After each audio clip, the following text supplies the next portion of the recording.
살면서 누구에게나 삶의 위기가 있습니다. 어려운 것도 조금 어려운 것부터 시작해서 내 삶이 진짜로 바닥으로 추락하는구나. 그 정도로 심각하게 어려운 그런 사건, 그런 경험도 있죠. 우리의 주님 예수 그리스도 그분이 이 땅에서 사역을 하실 때 큰 위기의 순간이 있었습니다. 오늘 요한복음 6장에 그 상황이 기록이 되어 있습니다. 우리 기독교 전통으로 말하면 예수 그리스도는 완전한 인간 그리고 완전한 하나님이십니다. 그런데 그 예수 그리스도께서 사역하시면서 겪은 큰 위기, 요한복음 6장에서 제가 세 구절을 말씀드립니다. 이걸 한번 들어보시면서 예수님이 진짜 위기셨구나, 어떤 점이 그럴까 한번 생각을 해보세요. 60절 말씀, 제자 중 여럿이 듣고 말하되 이 말씀은 어렵도다, 누가 들을 수 있느냐 한데, 66절, 그때부터 그의 제자 중에서 많은 사람이 떠나가고 다시 그와 함께 다니지 아니하더라. 67절, 예수께서 12 제자에게 이르시되 너희도 가려느냐. 여러분, 이 세 구절이 어떤 상황인가요? 예수님이 가버나움 회당에서 하나님의 말씀을 쭉 가르치셨습니다. 근데 그때 예수님의 말씀이 좀 셌어요. 좀 센 정도가 아닙니다. 오늘 설교 제목, 나를 먹는 그 사람, 이런 표현까지 쓰셨으니까, 그러니까 사실은 굉장히 강력하게 거칠고 또 무시무시하고, 어떻게 표현하면 기괴한 표현들을 마구 쏟아 놓으셨어요. 그 가르침이 다 끝나고 사람들이 한 얘기예요. 그리고 제자들 중에서 한 얘기예요. 이 말씀 어렵다. 누가 이 말씀을 이해하고 누가 이 말씀을 받을 수 있겠느냐. 그래서 그 말씀을 가르친 그때부터 예수님의 제자 중 몇 명 정도가 아니라 굉장히 많은 사람들이 예수님을 떠났습니다. 그리고 다시 예수님에게로 돌아오지 않았습니다. 여기에서 제자라고 하는 것은 12 제자를 가리키는 게 아니고 예수님을 열심히 따라다녔던 사람들을 전부 다 가리키는 말인데, 많은 사람들이 예수님하고 결별하고 끊었습니다. 그리고 12 제자들도 아마 흔들리고 있었던 것 같아요. 그래서 예수님이 먼저 질문을 하십니다. 너희도 갈 거냐? 근데 여러분, 이 상황에서 요점이 이겁니다. 예수님이 세상에 왜 오셨나요? 그러니까 하나님의 뜻, 그거를 전하러 오셨죠. 하나님의 뜻을 어떻게 전하셨나요? 하나님의 말씀을 선포하시면서 전하셨어요. 그리고 예수님 자체가 말씀 그 자체였죠. 어쨌든 예수님이 세상에 오신 목적, 예수님의 사명은 말씀 전파였습니다. 그런데 지금 가버나움 회당에서 말씀을 전파하시는데, 이게 회중들이, 사람들이 말씀을 받아들이지 못하고 많은 사람들이 예수님을 떠났잖아요.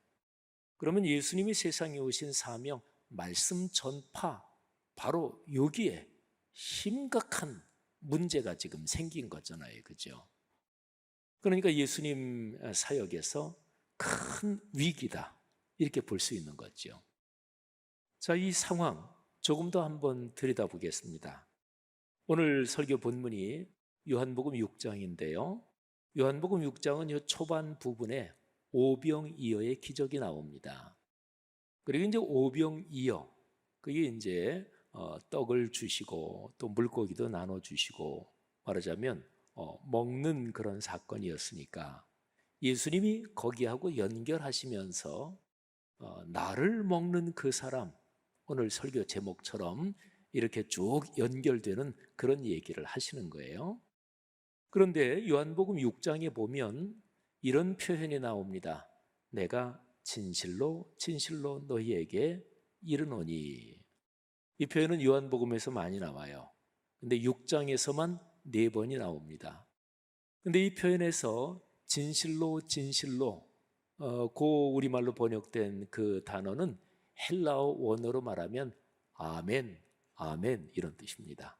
그러니까 아멘이라는 말의 뜻이 진실로, 그리고 내가 아멘 그럴 때는 예, 제가 하신 그 말씀을 진심으로 믿습니다.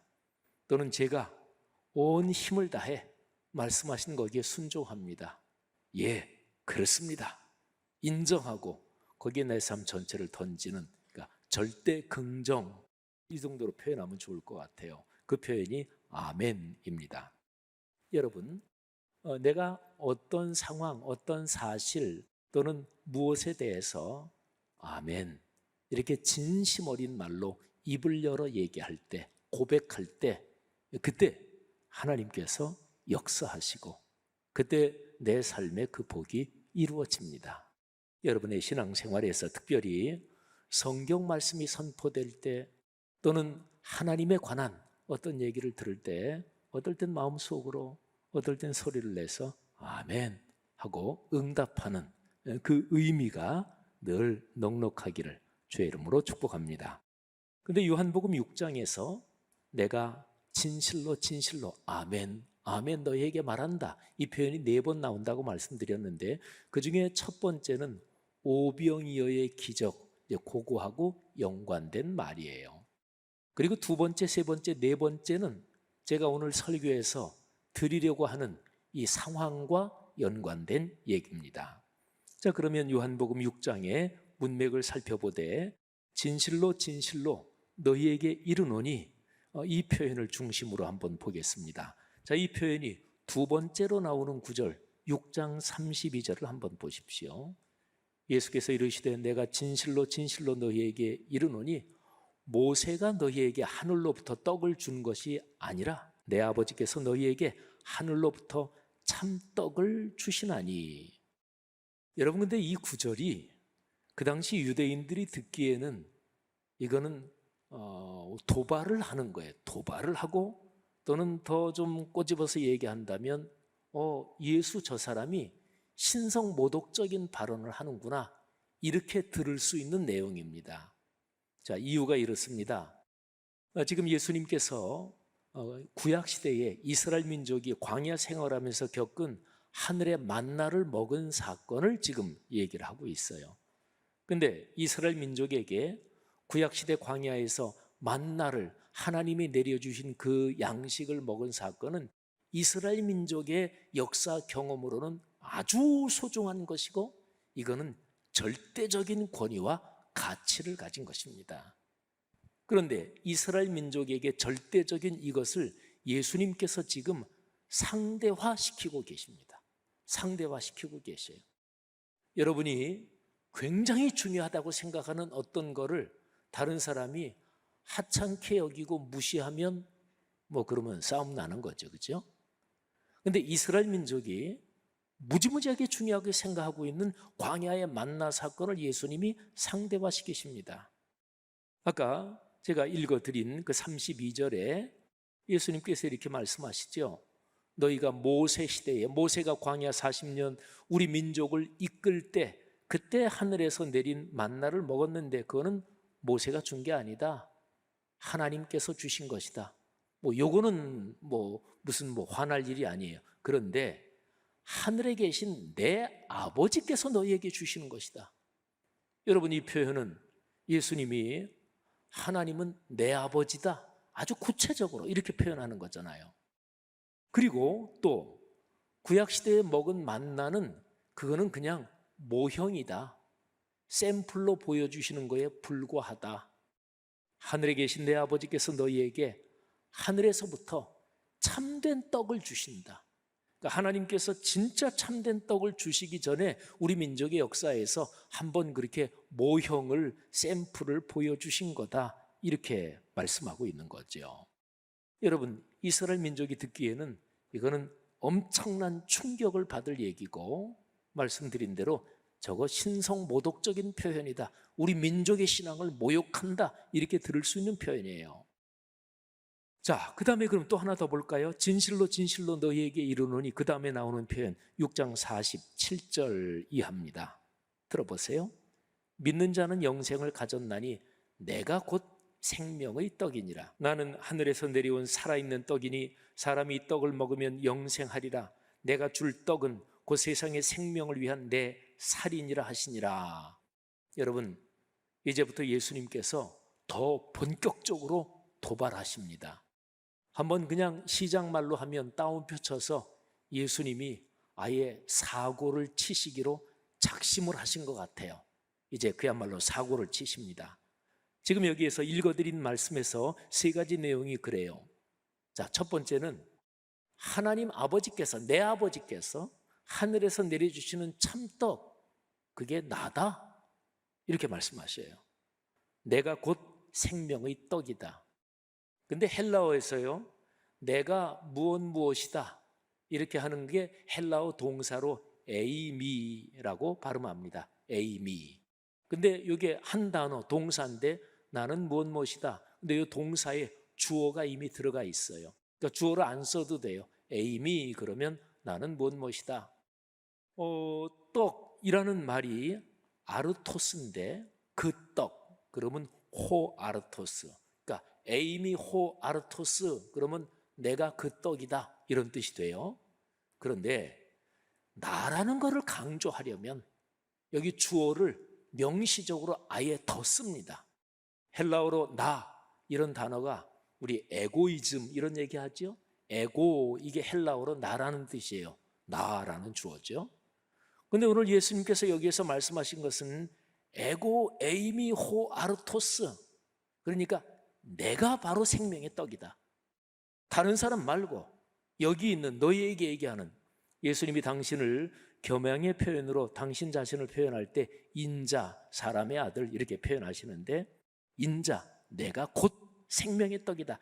에고 에이미 이렇게 강력하게 표현하셔요.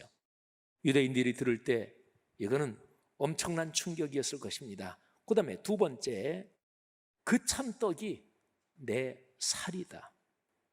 내 신체, 내 육신이다. 기괴하잖아요. 무시무시하잖아요. 그 다음에 세 번째, 내 살을 통해 하나님께서 세상에 생명을 주신다. 진짜로 예수님이 아니 저분이 어쩌자고 저렇게 표현하시지? 이런 생각이 들 정도죠. 자, 한 걸음 더 나가겠습니다. 예수님의 표현이 더 직설적으로 아주 갈 때까지 다갑니다. 사람들이 듣기에 매우 불편할 얘기를 하십니다. 그러니까 진실로 진실로, 이게 그 다음에 또 나오는 구절이에요. 53절 이하입니다. 한번 보세요.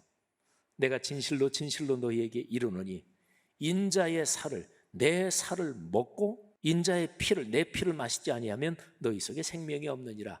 내 살을 먹고 내 피를 마시는 자는 영생을 가졌고 마지막 날에 내가 그를 다시 살리리니 내 살은 참된 양식이요 내 피는 참된 음료로다. 그렇죠. 예수님이 이제 아예 극단적인 표현을 쓰십니다. 내 살을 먹고 내 피를 마시는 자, 내 살은 참된 양식, 내 피는 참된 음료다. 여러분, 이 정도로 예수님이 표현하셨으니까 예수님의 제자들, 그때 당시 들은 사람들이 야, 이 말씀 어렵다. 근데 어렵다 이렇게 표현한 거는 사실은 예수님이 하신 말씀의 내용을 이렇게 그 당시의 상황과 연관해서 생각해 보면 어렵다는 말은 사실은 점잖다는 표현이에요. 도무지 이 말이 무슨 말이냐? 기괴하고 무시무시하고, 아니 어쩌면 저런 표현을 하지? 뭐 이런 정도의 상황입니다. 그러니까 이 말씀을 이해하고 받을 사람이 없다 이렇게 말할 만도 하죠.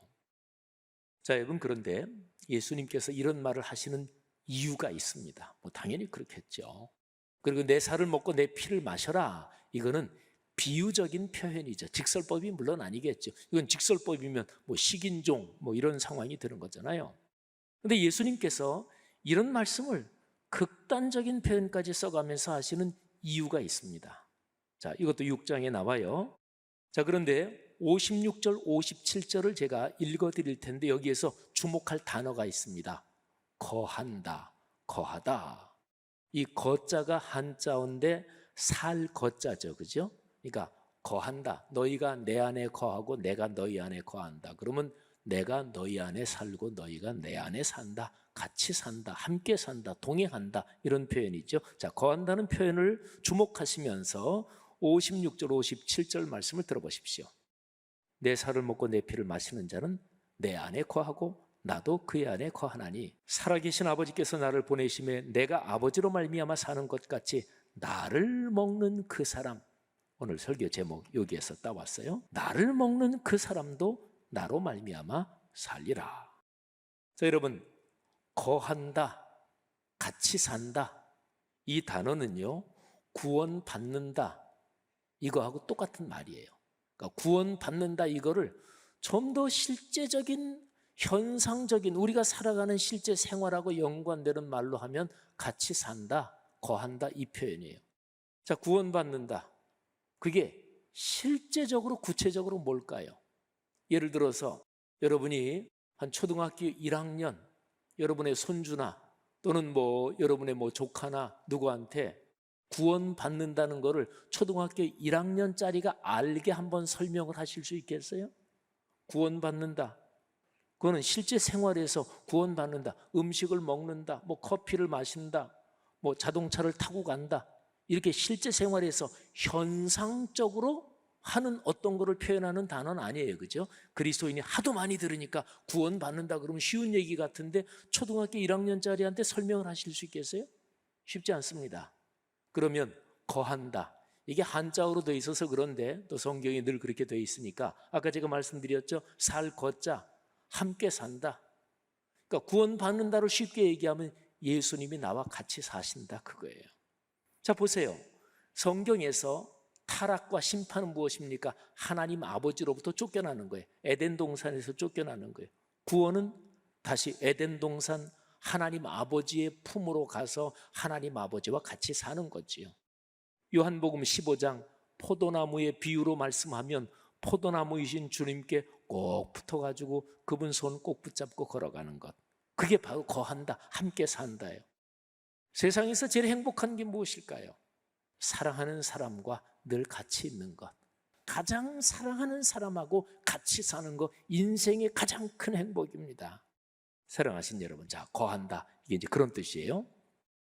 자, 그러면 예수님이 말씀하신 그 기괴한 표현을 이제 우리가 쉽게 설명을 할 수 있는 이제 단계에 들어섰습니다. 자, 예수님이 말씀하신 거, 나를 먹는 그 사람, 좀 더 한번 구체적으로 내 살을 먹고 내 피를 마신다, 이게 무슨 뜻일까요? 말씀드린 대로 이건 비유예요.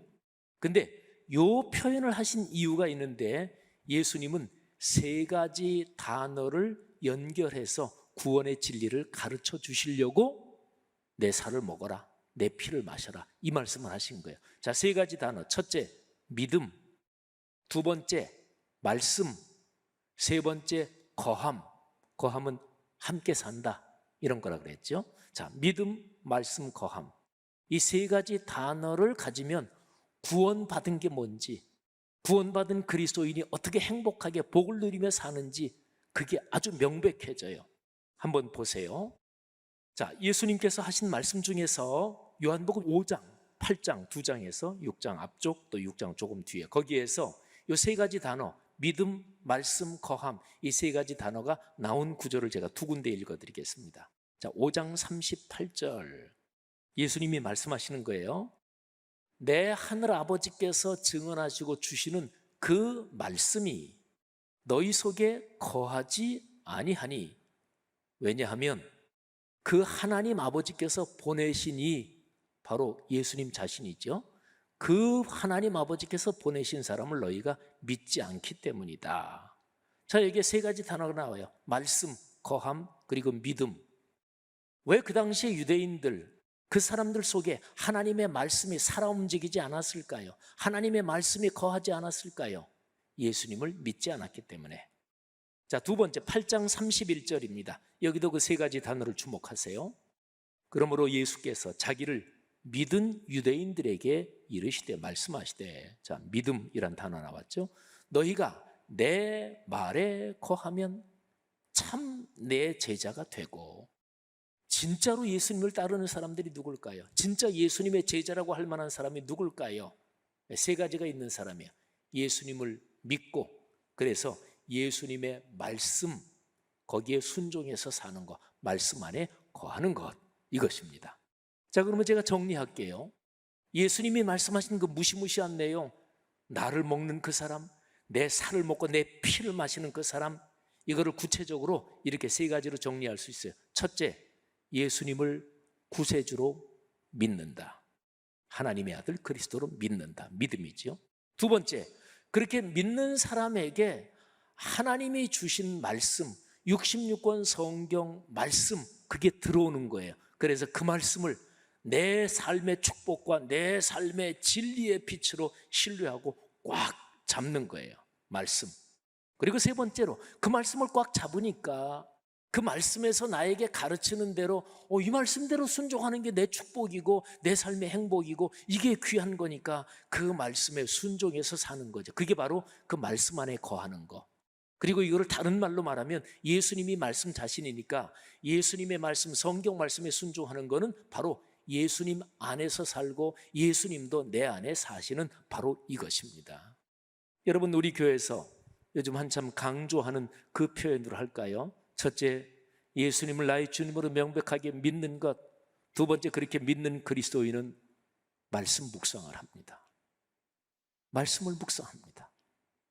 시편 1편에서 여호와의 율법, 하나님의 말씀을 주야로 묵상하는 사람이 복이 있다 그랬어요. 말씀을 묵상하고 들여다봐야, 그래야 거기에서 감동을 받고 그 말씀대로 살지요. 그래야 예수 그리스도께서 내 안에, 내가 예수 그리스도 안에서 살지요. 사랑하신 여러분, 여러분 속에 예수님을 굳건하게 믿는 그 믿음이 분명하기를 바라고요. 그 다음에 그분의 말씀을 사모하면서 말씀을 더 열심히 더 깊이 묵상하는 은혜가 있기를 주의 이름으로 축복합니다. 그래서 그 말씀대로 살면서 예수님이 여러분 안에, 여러분이 예수님 안에 사는 그 복이 있기를 주의 이름으로 축원합니다. 사랑하신 여러분, 주님 안에서 사는 게 얼마나 행복할까? 아까 조금 전에 말씀드렸잖아요. 여러분이 참 사랑하고 존경하고 같이 밥 먹고 싶고 좀 더 얘기하고 싶고 손잡고 싶고 안아주고 싶고 그런 사람하고 같이 사는 게 얼마나 행복한 거예요. 근데 주님하고 그렇게 살면 얼마나 행복합니까? 그러기 위해서 주님을 믿고 그분의 말씀을 묵상해야 되는 거죠. 자, 그런 사람에게 오는 축복이 무엇일까요? 제가 세 가지를 말씀드립니다. 그리고 세 가지를 우리 요한복음, 우리가 지금 요한복음을 묵상하니까 요한복음에서 제가 말씀드리겠습니다. 자, 첫 번째, 제가 질문 드리겠습니다. 여러분 삶이 요즘 어둠 속을 걸어가는 것처럼 그렇게 느껴지십니까?